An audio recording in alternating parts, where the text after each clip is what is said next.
Joe Biden, alias Joseph Robinette Jr. Biden, est actuellement le 46e président des États-Unis, depuis le 20 janvier 2021. Il est le successeur de Donald Trump.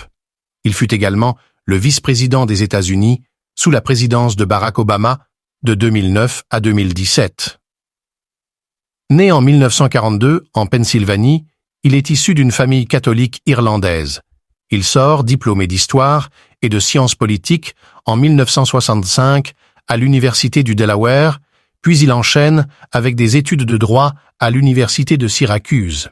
Après avoir siégé au conseil du comté de Newcastle pendant 2 ans, la carrière politique de Joe Biden prend de l'ampleur avec son mandat de sénateur au Delaware sous l'étiquette du Parti démocrate alors qu'il n'a que 29 ans. De 1987 à 1995, il prend la présidence de la commission judiciaire du Sénat. À travers ce rôle, il est l'auteur ou co-auteur de plusieurs lois, la Biden Crime Law, mais aussi la Violence Against Women Act. À partir de 2002, il prend la tête du Comité des Affaires étrangères du Sénat. Après les attentats de septembre 2001 et la chute des talibans, Joe Biden est le premier élu américain à se rendre en Afghanistan.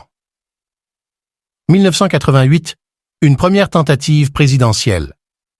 Sa carrière politique se poursuit avec une première tentative d'accéder à la Maison-Blanche en 1988 pour remplacer Ronald Reagan.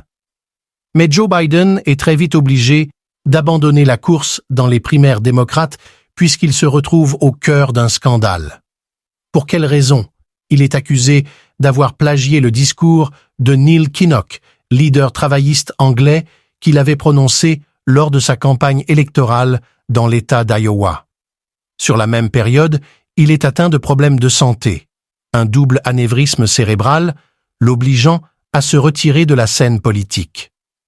En 2003, malgré les demandes du Parti démocrate, il refuse d'être candidat aux Primaires Democrates. 2008, d'une candidature aux Primaires à un poste de vice-président vingt-ans après sa première tentative, Joe Biden retente la présidentielle en 2008 et participe aux Primaires démocrates. Mais il va très vite se retirer de la course présidentielle lorsqu'il arrive 5e au caucus de l'Iowa.